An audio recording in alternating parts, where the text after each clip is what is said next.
Gente, que privilégio a gente poder estar aqui juntos e começar o dia do Senhor declarando a sua soberania. Tu és soberano sobre os céus, tu és Senhor absoluto.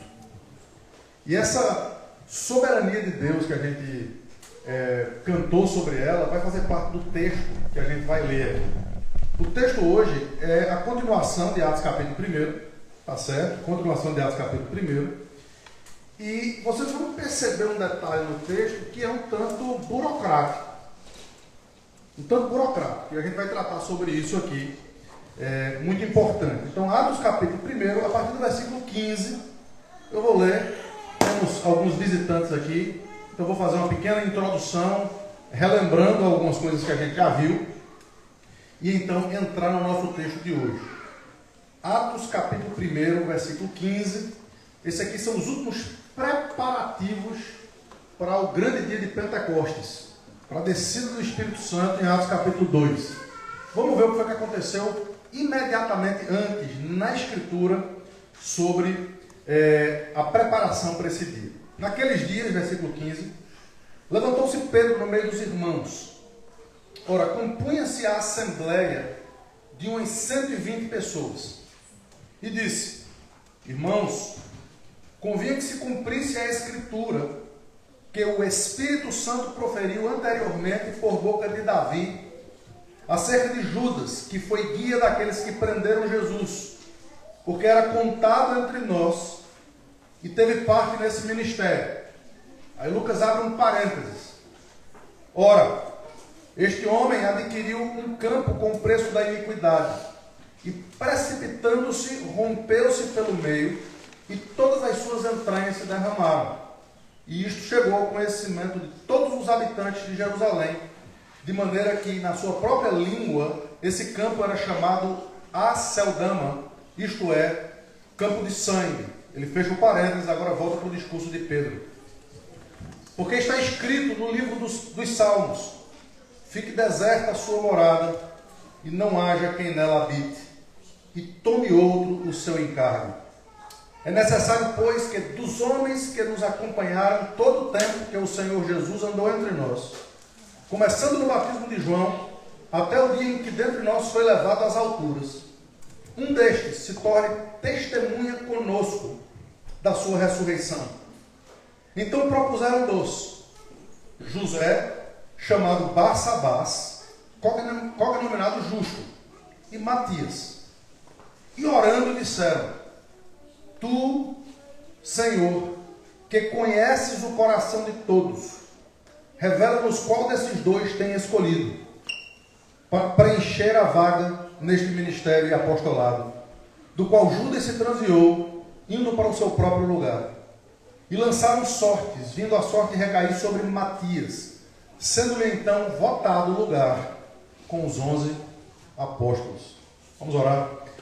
Deus amado, nós te louvamos, porque toda a palavra de Deus é pura, e o Senhor se torna escudo dos que neles confiam. Eu quero te agradecer, Senhor Deus, porque, sendo inspirado pelo Senhor, ainda que a gente lê esse texto e não pareça ter lá tanta coisa para ensinar para a gente, ele é a tua palavra, e toda a tua palavra é útil para ensino, para correção, para repreensão na justiça, a fim de que o homem de Deus seja perfeito e perfeitamente habilitado para toda boa obra. Portanto, nós te pedimos, insistimos com o Senhor, que o Senhor fale ao nosso coração nessa manhã, e que esse texto, Senhor Deus, se torne absolutamente vivo, como é a tua palavra aos nossos olhos, para que a gente possa entender as maravilhas da tua lei. Fala com a gente. É o que te pedimos no nome de Jesus. Amém. Certamente, quando você ouve falar de presbiteriano, isso é um nome um tanto longo, um tanto complexo. E para muita gente esse nome traz um quê de burocracia, de complicação, né, de sequidão. E às vezes as pessoas se perguntam: será que existe algum presbiteriano que não gosta de burocracia? Bom, eu queria me apresentar para vocês. Meu nome é Samuel Vitalino. Para aqueles que são um pouquinho mais íntimos, @mucavitalino no Instagram. Então, a burocracia muitas vezes atrapalha muita coisa. Entretanto, uma certa dose de compreensão das coisas e das coisas feitas de acordo com o procedimento é algo extraordinário e necessário para o bom andamento da igreja. Veja, o que estava em jogo aqui era um movimento espiritual. O que estava em jogo aqui era que no capítulo seguinte, a gente vai ver isso aqui domingo que vem, é que o Espírito Santo iria descer trazendo algo grandioso e glorioso para a igreja. Atos capítulo 2 é o capítulo do Pentecostes. É o capítulo em que pessoas de várias línguas distintas estão ali e ouvem os apóstolos falando na sua própria língua materna. Algo extraordinário. Um dia em que 3.000 pessoas são batizadas, porque a igreja recebe ali o batismo com o Espírito Santo. Mas antes disso, a gente percebe aqui um texto que um detalhezinho precisava ainda ser preenchido. E os apóstolos vão em busca desse detalhe. Portanto, temos segurança naquilo que fazemos. Então, basicamente, dando uma pequena introdução e revisão aqui. A gente viu nos primeiros versículos de Atos que eles têm uma visão extraordinária de Cristo sendo assunto aos céus. Depois de 3 anos andando com aquele homem, depois de 3 anos caminhando dia a dia e vendo aquele homem fazendo coisas extraordinárias, multiplicando pão, andando por cima das águas. A gente vê aqueles homens de uma forma linda, de uma forma extraordinária, vendo Jesus curando doenças, vendo Jesus curando leprosos, curando paralíticos, trazendo vista a cegos. Esses homens estão vendo Jesus indo embora e ele diz: eu não vou mais voltar para vocês, eu vou enviar uma outra coisa.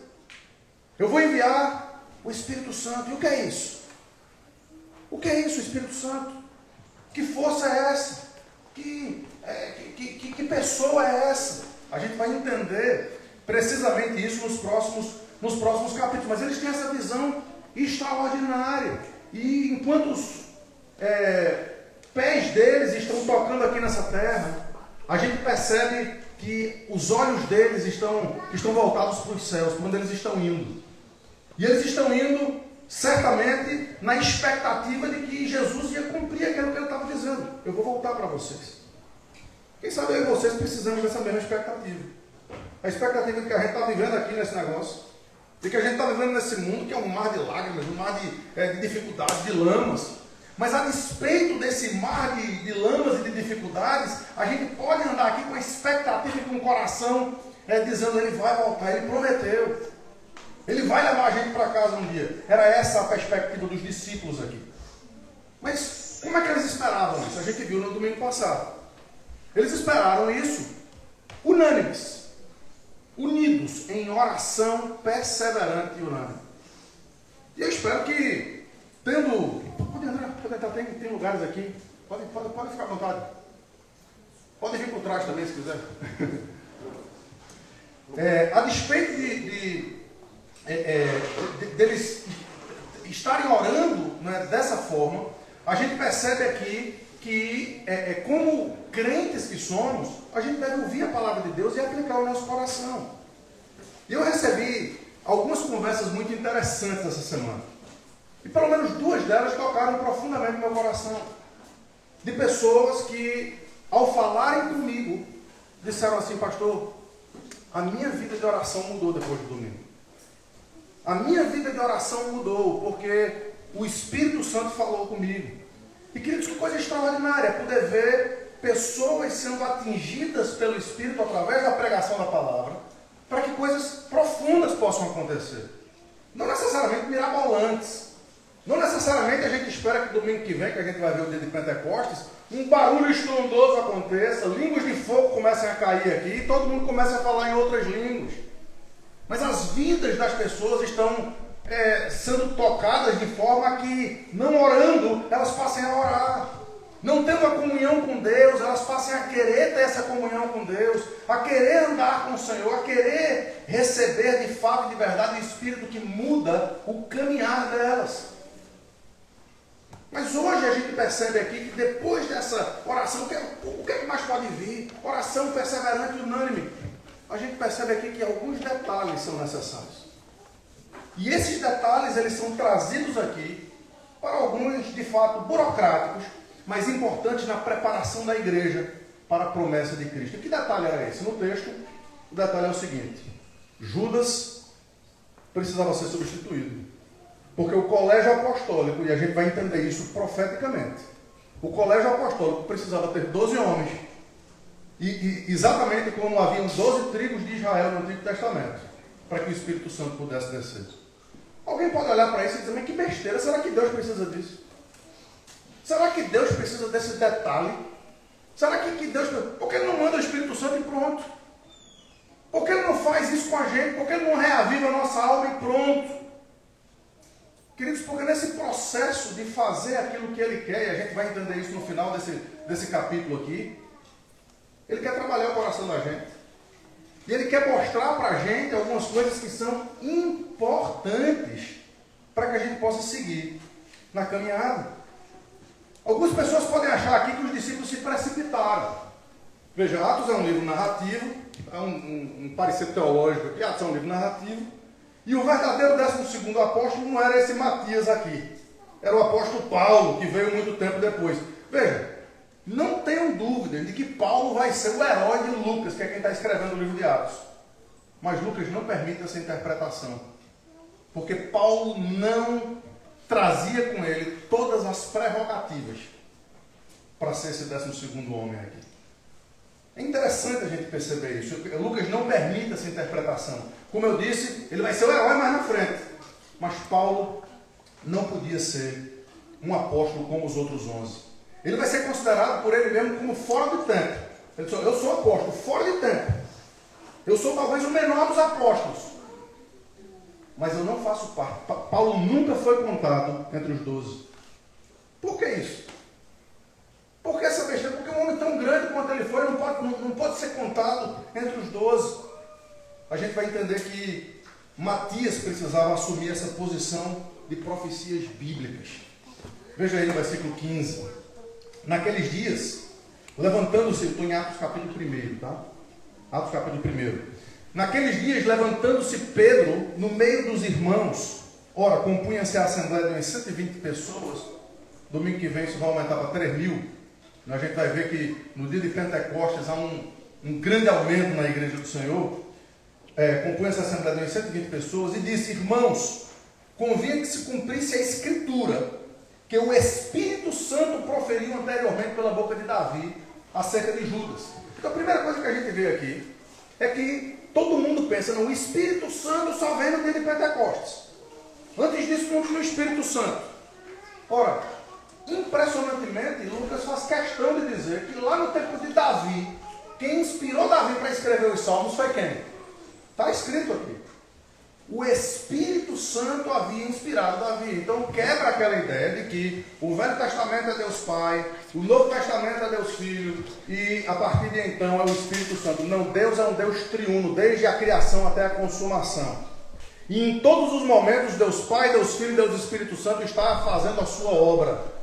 E como trinitarianos que somos, como gente que acredita num Deus que é um só, em 3 pessoas, a gente entende que esses papéis distintos são absolutamente necessários em cada tempo. É verdade que a partir de Pentecostes a manifestação do Espírito vai ser mais extraordinária. É verdade que durante o Novo Testamento o Filho estava presente de uma forma mais vívida, mas anteriormente, por boca de Davi, foi o Espírito Santo que falou, continuando o texto, acerca de Judas, que foi o guia daqueles que prenderam Jesus, porque era contado entre nós e teve parte nesse ministério. Aí vai ter esse parênteses aqui que eu li, entre os versículos 18 e 19, e Pedro continua no versículo 20, porque está escrito no livro dos Salmos, fique deserta a sua morada, e não haja quem nela habite, e tome outro o seu encargo.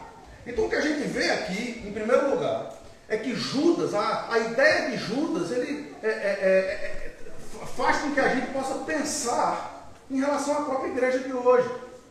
Quando os homens viam aqueles 12 homens andando junto com Jesus, eles imaginavam que jamais um deles seria o traidor.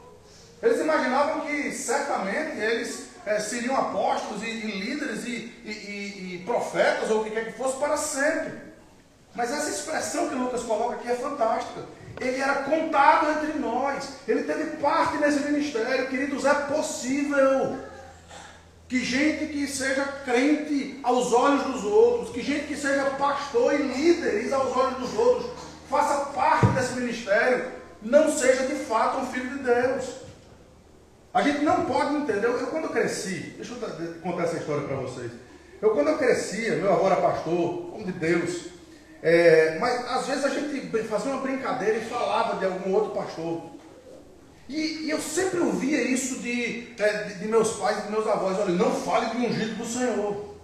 Não fale assim de ungido do Senhor. E com quanto isso tem uma verdade, com quanto isso tem uma veracidade, a gente tem que ter cuidado, não é, com as palavras que são ditas. O apóstolo diz isso, olha, quando for falar de algum presbítero, que seja com 2 ou 3 testemunhas. Existe uma burocracia para isso, mas por outro lado isso pode atrapalhar.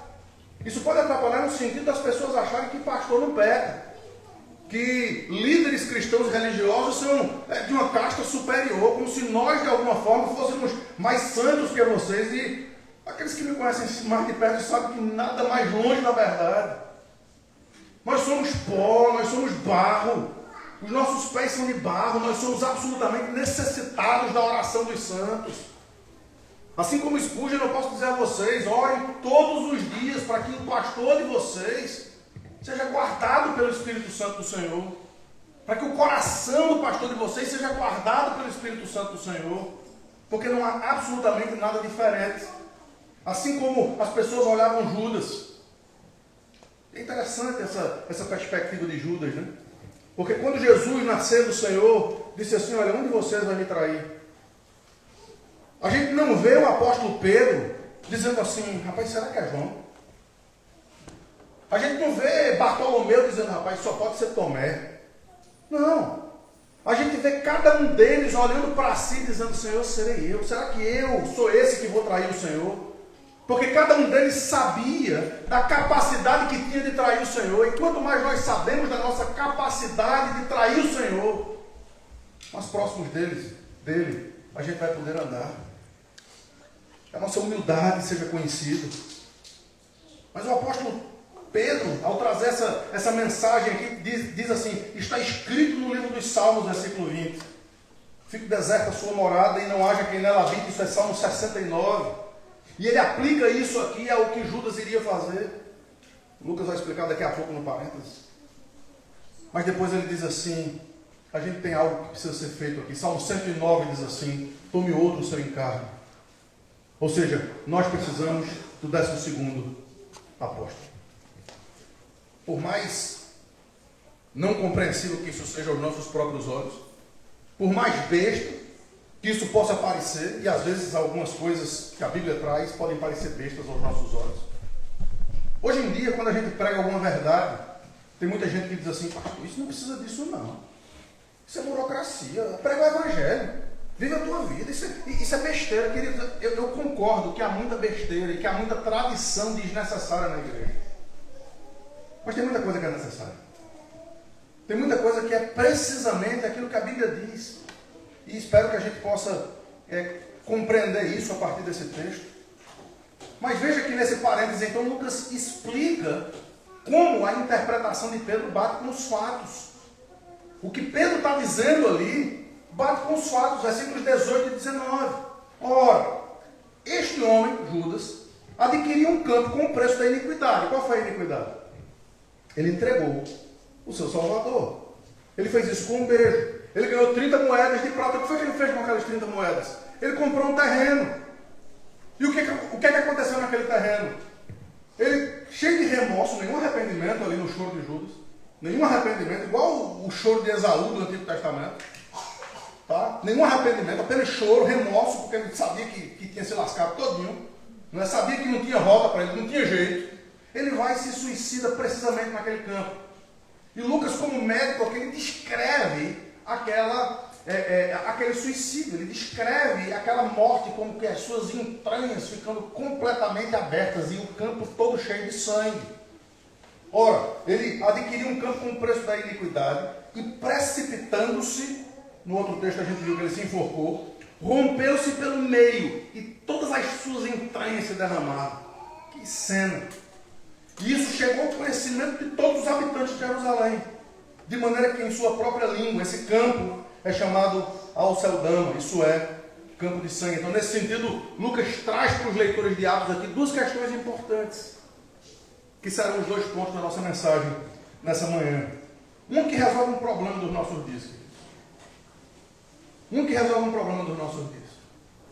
A gente liga a TV no canal evangélico, se ainda existe hoje, eu não assisto mais há muito tempo, mas ou a gente liga a rádio no canal evangélico e de repente vai falar o apóstolo fulano de tal. O apóstolo tal vai falar hoje aqui para a nossa igreja. Veja, vamos com calma. Existem pré-requisitos bíblicos para uma pessoa ser chamada de apóstolo. A Bíblia diz quem pode ser apóstolo e quem não pode ser apóstolo. E a gente precisa entender quais são esses pré-requisitos. Então, a primeira coisa que a gente vai ver aqui são os pré-requisitos para a pessoa ser apóstolo. Por que Matias podia? E por que Paulo não podia? A gente vai entender isso aqui. E em segundo lugar, a gente vai ver uma outra questão doutrinária aqui, que é a soberania de Deus. Tu és soberano sobre a terra, sobre os céus, tu és Senhor absoluto. Tudo que existe acontece, tu sabes muito bem. Ele conhece você mais do que você mesmo. Ele conhece o seu coração mais do que você mesmo. Mas a despeito dele ser completamente soberano, você é responsável pelos seus atos. A despeito dele saber e decretar todas as coisas, ele não faz de nós bonecos de marionete. Ele traz para nós responsabilidades que nós precisamos entendê-las à luz da própria palavra de Deus. Então, vamos ver esses dois pontos aqui. O primeiro, os pré-requisitos para ser um apóstolo, a partir do versículo 21. É necessário, pois, que dos homens que nos acompanharam todo o tempo que o Senhor Jesus andou entre nós, começando no batismo de João, até o dia em que dentre nós foi levado às alturas, um destes, e somente um destes, se torne testemunha conosco da sua ressurreição. Para quê? Versículo 25 aí na frente. Para preencher a vaga nesse ministério e apostolado. Portanto, os apóstolos tinham que ser testemunhas oculares do Cristo ressurreto. Então, próxima vez que você conhecer um apóstolo, você pergunta para ele: você é testemunha ocular do Cristo ressurreto? Você viu Cristo diante de você, como aquele que ressurgiu dos mortos? E se ele disser que viu, checa a identidade dele, veja se ele tem mais de 2.000 anos de idade. Queridos, o apostolado é uma era, é uma época que não existe mais nos dias de hoje. Nós precisamos entender que o próprio apóstolo Pedro fala sobre isso. Quando ele vai lá em 1 Pedro capítulo 5 e ele passa o bastão para os presbíteros. Ele diz: olha, eu sou presbítero como vocês. A diferença, ele diz lá em 1 Pedro 5, é que eu fui testemunha ocular da ressurreição de Cristo. Por isso eu sou apóstolo.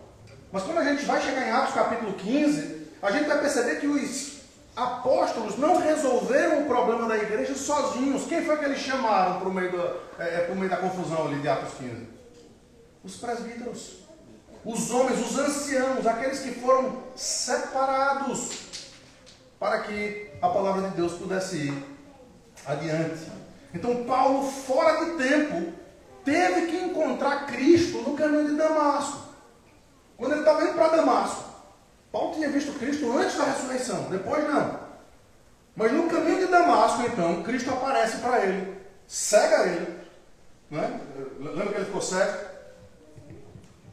Alguns dizem que ele caiu do cavalo, o texto não diz isso, pode ser, a gente não sabe. Mas o fato é que ele fica cego, mas ele pergunta: quem é que está falando? Quem é? E o Senhor diz: eu sou o Senhor Jesus, a quem tu persegues. A gente vai ver isso mais na frente. Mas foi exatamente aquela visão que faz com que mais na frente, fora de tempo, Paulo possa ser chamado de apóstolo. Mas é um apóstolo diferente, não um apóstolo entre os 12 que eram dos judeus, mas ele era um apóstolo específico para os gentios, para mim e para vocês. A gente vai entender isso mais na frente. Mas, queridos, o fato é que pode parecer burocrático demais alguns cuidados que são tomados. Mas vistos com equilíbrio, é muito bom a gente ser guardado pela firmeza das Escrituras. A gente tem caminhado com os músicos aqui. E com os músicos a gente tem tomado alguns cuidados com as letras das músicas. E é importante. Alguns podem dizer, mas pastor, que besteira. Queridos, é importante a gente entender que a teologia é absolutamente necessária para a gente entender o que a gente está fazendo. A gente quer que o Espírito Santo desça sobre nós, a gente quer ver um reavivamento, a gente quer, claro. Então vamos entender o que foi que eles fizeram quando receberam isso. Vamos ver o que aconteceu na reforma. E essas duas coisas aconteceram, uma ênfase em oração, em comunhão, em comunidade. Os homens ao redor de Lutero, ao redor de Calvino, ao redor de... eles se juntaram aqui, a mesma coisa, ao redor dos apóstolos. Esses homens começaram a orar unanimemente, insistentemente com o Senhor, que a gente possa fazer isso. Mas eles voltaram os olhos para as Escrituras, para a palavra de Deus. O movimento espiritual não é meramente místico. Ele é real, ele tem conteúdo. O nosso culto, diz o apóstolo Paulo, precisa ser o quê? Racional. A gente precisa entender, compreender as coisas que estão acontecendo. Por isso que ele tem elementos específicos, a preparação de líderes. Veja, no caso aqui, a escolha de Matias podia ter sido um pouco relevante. Pensa comigo, quem é esse Matias? Quem é esse cara? Me diga uma coisa sobre ele, qualquer pessoa, me diga uma coisa sobre ele. Além do seu nome, de que ele foi apóstolo aqui. A Bíblia não traz mais nenhuma informação. Até esse outro candidato junto dele tem mais informação sobre ele. O nome dele é José. Ele era cognominado Justo. Tem outro nome dele aqui, como é? Barsabás, sei lá. Que tinha um conteúdo, que era um apelido que ele recebia. Ou seja, parece que aos olhos de Lucas, esse José, esse Barsabás, era muito mais apto para ser um dos apóstolos. As informações são essas. Porque o nome de Matias só aparece. Ontem à noite a gente estava aqui conversando, eu disse que não ia usar a ilustração de charame, mas eu vou terminar usando aqui. Qual é a diferença entre esse Barsabás, que tinha tanta coisa por fora, e esse Matias? A gente não sabe. Mas Deus escolheu ele. Caramba, fez um curso, alguma coisa da Disney. Não necessariamente da Disney, mas que eles conheceram os meandros da Disney. E ao conhecer os meandros da Disney, eles foram para um determinado lugar em que a porta, eram 20 pessoas, e que a porta era a mesma maçaneta de um dos filmes da Disney, Alice no País das Maravilhas. E eles entraram ali como se nada tivesse acontecido, e quando chegou lá dentro, houve uma pergunta de um deles. Vem cá, como é que vocês escolhem os funcionários de vocês? Empresários estavam reunidos ali, eu quero saber como é que escolhe funcionários, porque os funcionários de vocês são tão bons, como é que vocês escolhem? E aí a moça fez uma pergunta, disse, olha, quando vocês entraram aqui, alguém notou a maçaneta? Aí uma pessoa disse assim, é a maçaneta, não, de que filme é a maçaneta? Aí alguém disse 2 ou 3 filmes diferentes, e um disse, não, é Alice no País das Maravilhas. E o que era que estava acontecendo naquele momento em que a maçaneta apareceu? Aí a moça parece que contou a história toda, do diálogo que estava acontecendo ali. Aí, na hora, a moça da Disney disse, pronto, você seria contratado. Veja, eu não sei qual é o curso que você tem. Eu não sei se você é PhD em alguma coisa. Eu não sei o quanto de conhecimento você tem das coisas. Mas eu sei uma coisa, você gosta da Disney. Você conhece as coisas da Disney. E é esse tipo de gente que a gente quer aqui. Talvez a mesma coisa esteja acontecendo aqui. Veja, quem é que Cristo quer trabalhando para ele? Ele não quer nenhum PhD em absolutamente nada, não. Não que essas coisas sejam erradas. Não que seja errado você estudar e aprender e ser teólogo. Mas o que Cristo está preocupado é com o seu coração. Ele quer saber o quanto você o ama. Ele quer saber o quanto você se entrega, o quanto você o conhece, o quanto você o busca, o quanto você ora, o quanto você entrega a sua vida para Ele. E como a gente precisa entender essas coisas aqui, queridos? No caso da escolha de Matias, pode ter sido um pouco relevante, mas, veja o versículo 21, era necessário. Deixa eu repetir o que eu disse aqui. Nós podemos sim desburocratizar o máximo. Nos despir de absolutamente tudo que seja mera tradição, religiosismo. Mas a gente precisa sempre buscar aquilo que é necessário na palavra de Deus. A gente sempre precisa basear até mesmo o nosso despir de tradições na tradição da palavra de Deus, que é única, absoluta e verdadeira. Isso traz a gente para o segundo e último ponto. O outro assunto que trouxe a solução do problema nos ensina um ponto doutrinário importante demais no dia de hoje. Tem muita gente que não consegue entender. Tem muita gente que quando fala em algumas coisas, eles pensam assim, não, se Deus é soberano, se Deus sabe todas as coisas, ou se Ele decreta todas as coisas, isso significa que as minhas ações elas são absolutamente irrelevantes. Veja, a palavra de Deus não nos permite pensar assim. Veja, a soberania dele é indescritível e não tem como a gente discutir sobre ela.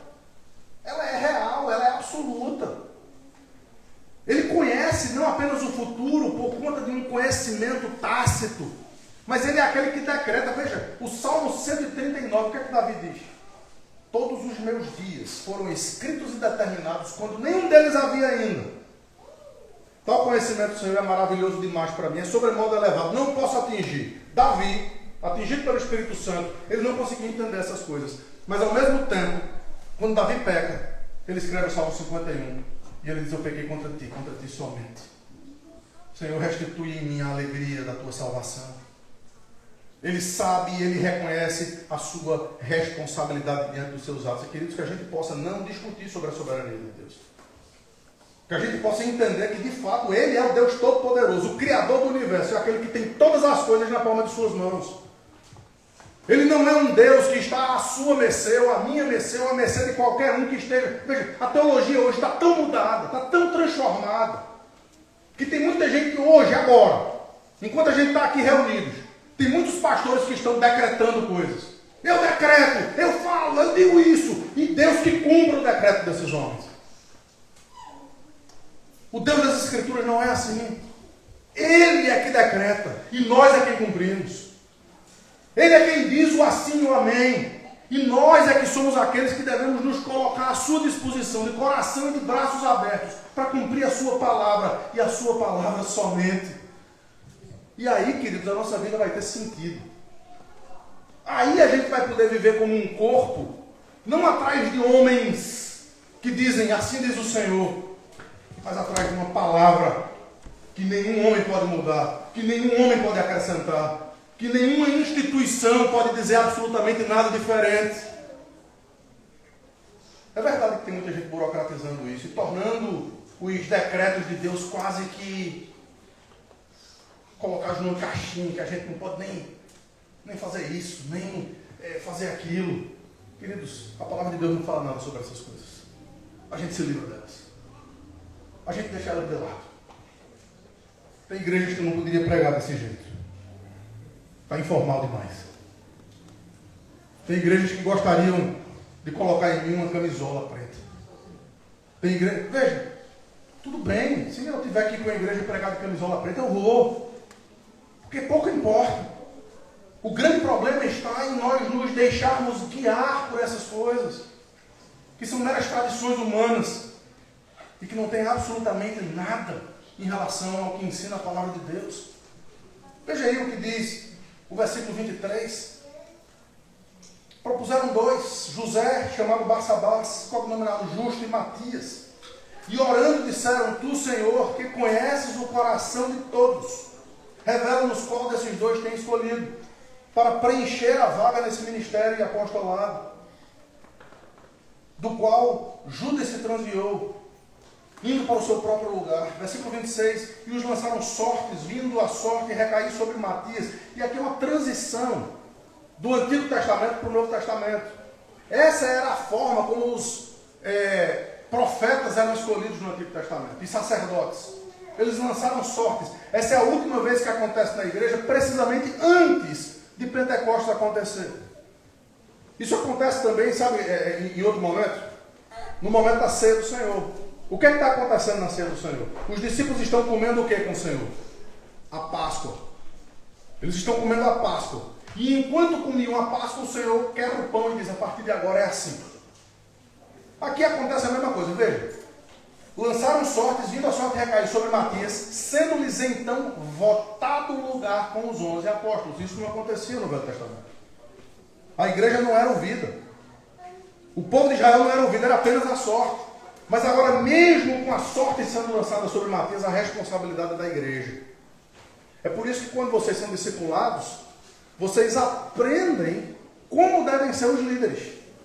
É por isso que vocês aprendem que os líderes precisam ser observados, a sua família, a sua doutrina, a sua vida comum, a sua vida social.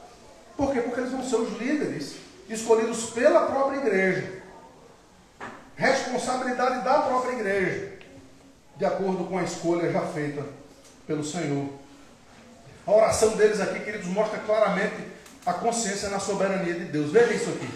Tu, Senhor, que conheces o coração de todos, revela-nos a tua vontade. Você já parou para pensar nisso? Você já parou para pensar que o Senhor conhece o seu coração? Que não importa o que você diga, não importa o que você mostre, não importa a capa que você use, que não importa absolutamente nada que você possa dizer ou falar, o Senhor conhece o seu coração. Mais uma vez eu volto para o Salmo 139. Senhor, Tu me conheces. Tu sabes o meu andar e o meu levantar. Ainda a palavra não me chegou à boca, Senhor, e Tu já a conheces toda. Mas no final ele diz, Senhor, sonda o meu coração. Conhece o meu pensar. Vê se há em mim algum caminho mau e guia-me pelo caminho eterno. Queridos, que a gente possa fazer essa oração hoje. Que você possa entender que você pode se esconder do seu marido, da sua esposa, do seu pai, dos seus filhos, do seu pastor. Você pode se esconder de quem você quiser. Mas de Deus você não se esconde. Ele sonda, Ele lhe conhece profundamente. Isso não é para assustar você. Isso não é para que você corra dele, mas isso é para que você corra para Ele. E Ele de braços abertos vai lhe receber e vai dizer, você está perdoado, meu filho, minha filha, porque você está confessando para mim o seu pecado. O pecado que eu já conheço, o pecado que eu já sei, o pecado que eu já toquei. Mas responsavelmente você vem até Ele e você diz, Senhor, eu não consigo me libertar. Eu não consigo fazer isso sozinho. Ele conhece, Ele sonda o seu coração, querido. Não lute com Deus. Não lute consigo mesmo. Lutar com Deus é a pior coisa que você pode fazer. No sentido de tentar viver a vida de máscara. No sentido de tentar viver a vida como se Ele não conhecesse profundamente quem você é. Ele conhece. Mas no fim, é votado. Porque a igreja participa daquela escolha. Deus soberanamente escolheu. E a igreja confirma a vontade de Deus através do seu ato de voto. Veja, Calvino trouxe uma frase muito interessante. Orare et labutare. Oração e trabalho. Se você tem a ênfase na oração, isso é muito bom. Se você é um homem ou uma mulher de oração, isso é maravilhoso. Continue e invista muito mais na sua vida de oração. Mas não ache que a sua oração vai fazer qualquer coisa se você não se levantar daquela oração para você trabalhar por aquilo que você está orando.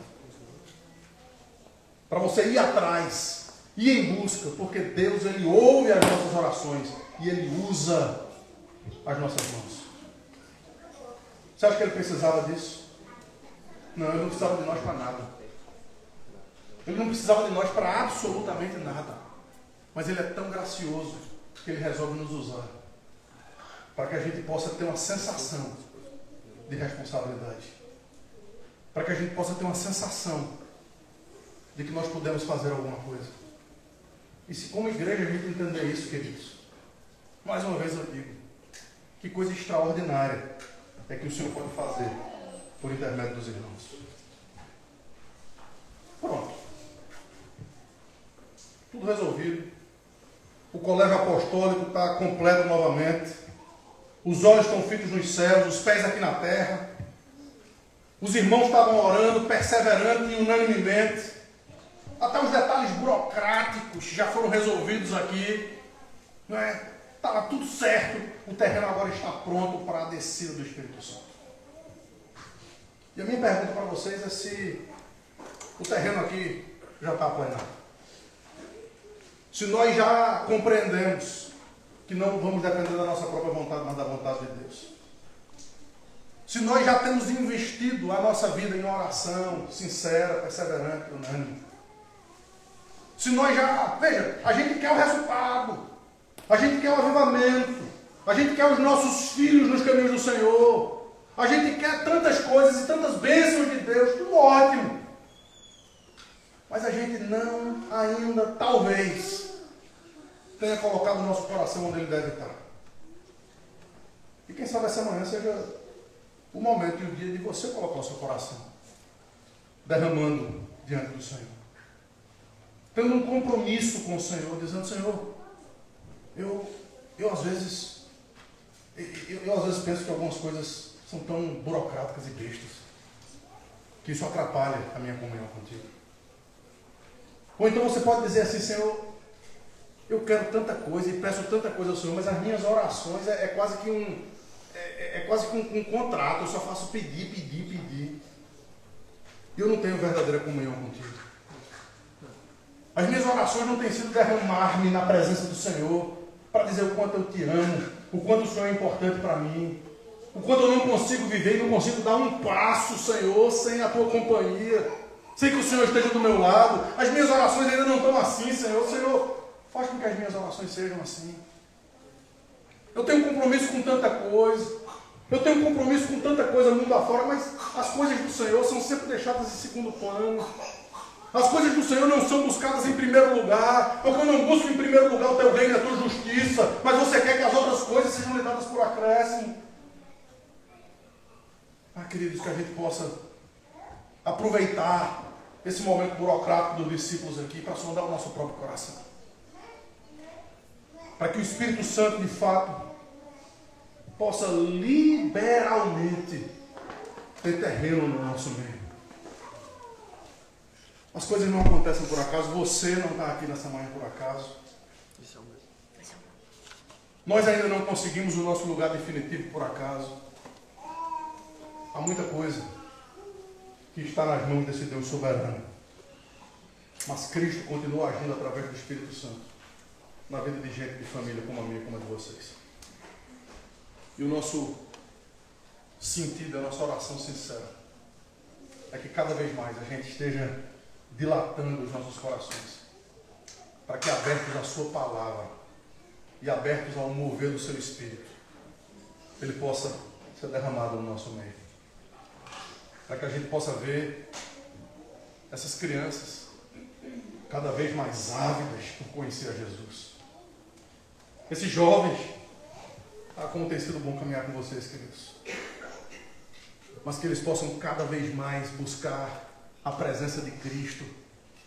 Para que eles possam entender que melhor do que qualquer aparelho, melhor do que qualquer amizade, melhor do que qualquer jogo, melhor do que qualquer outra coisa nessa vida, é poder estar na presença do Senhor. É possível. É possível. E o Espírito Santo pode e vai fazer isso no momento em que nós nos entendermos que não é simplesmente o nosso desejar, mas é um Deus soberano que age através da nossa responsabilidade. É um Deus soberano que está esperando de mim e de vocês mudança, um coração derramado na sua presença e uma vida completamente entregue para Ele. Que a gente possa aplicar através do Espírito Santo essa palavra ao nosso coração. Vamos orar e logo depois a gente vai cantar qual é a música? Oferta de amor, quando aqueles que vieram preparados podem trazer as suas ofertas diante do Senhor. Tá bom? Vamos orar. Senhor Deus, nós não somos suficientes para essas coisas. Nós confessamos ao Senhor que a gente quer o que o Senhor pode oferecer de bom. A gente quer as tuas promessas, a gente quer o avivamento, a gente quer os nossos filhos com o Senhor. Mas a gente tem feito isso ou buscado isso do nosso próprio jeito. Conforma, Senhor Deus, o nosso coração ao Teu coração. Para que a gente possa, de fato, de verdade, viver uma vida íntegra diante do Senhor. Uma vida simples, gostosa de ser vivida, mas uma vida que vai trazer as complicações necessárias de ser um crente no mundo que odeia o Senhor. Abre o nosso coração, dilata o nosso coração e derrama o Teu Espírito sobre nós. É o que nós te pedimos no nome de Jesus. Amém. Coloca de pé.